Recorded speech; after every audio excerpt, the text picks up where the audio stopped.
大家好，我今日要分享嘅係孟子嘅性善論，同埋探討一下性善論如何喺日常生活中應用呢？我主要會分為3個部分去解釋性善論啦。首先就係性善論嘅思想出處係喺孟子告子上，原文係孟子曰：水順無分於東西，無分於上下乎？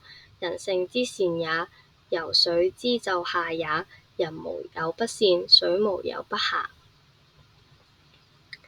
佢嘅解釋，第一句嘅解釋係水性無分於東西，無分於上下乎，係指水性冇向東向西嘅分別，但亦都冇向上向下嘅分別嗎？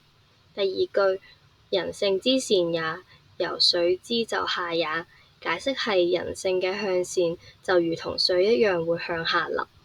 第三句人無有不善，水無有不下，解釋係人性唔會冇向善嘅，水性亦都唔會冇向下流嘅。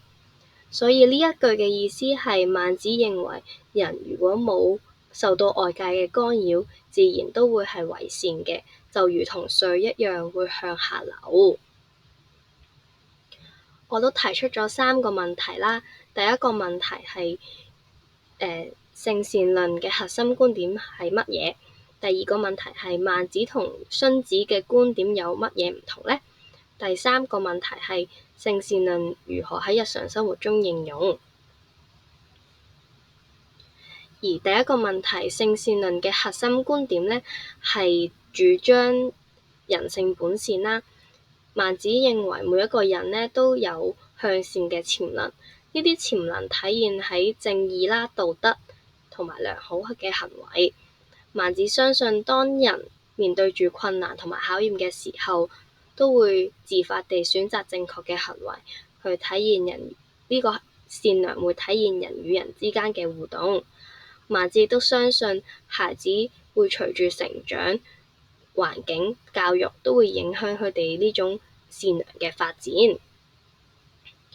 而第二個問題，孟子同荀子嘅觀點有乜嘢唔同呢？孟子嘅性善論呢係主張人性本善啦，強調每個人都有都有善良嘅本質。教育呢教育嘅目的呢就係引導同埋激發佢呢種嘅善良。而荀子呢就係主張佢係性惡論啦，主張人性本惡。佢認為人類呢嘅喺自然狀況下都會係自私嘅，必須透過法律同埋道德規範呢去約束呢啲嘅行為嚟嘅。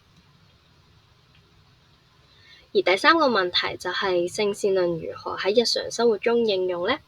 我就認為喺衝突當中呢就可以用到嘅。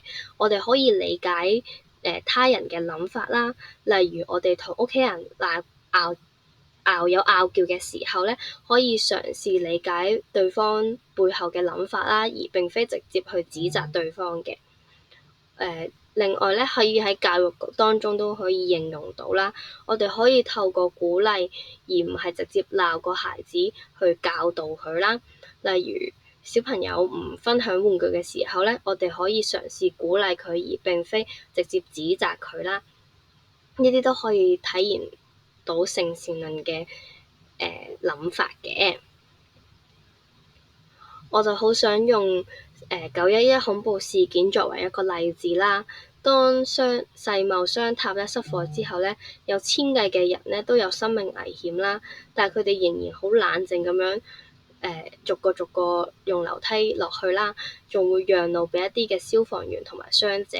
更有一位幸存者描述呢，當時一個咁危險嘅狀況之下呢，人類呢都冇爭先恐後啦，佢就呢個幸存者都覺得好無法相信啦，到咗咁危險嘅時候仲會咁禮讓，所以我覺得呢件事係可以體現到孟子嘅人性本善嘅。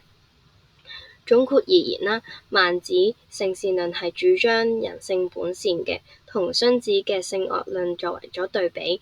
喺日常生活呢，可以透過培養善端啦、自我反省，能夠體現到人性之善。性善論亦都提醒我哋，即使面對惡行啦，仍然要相信同埋激發人性嘅光輝。我今日嘅分享到呢度，歡迎各位交流，謝謝。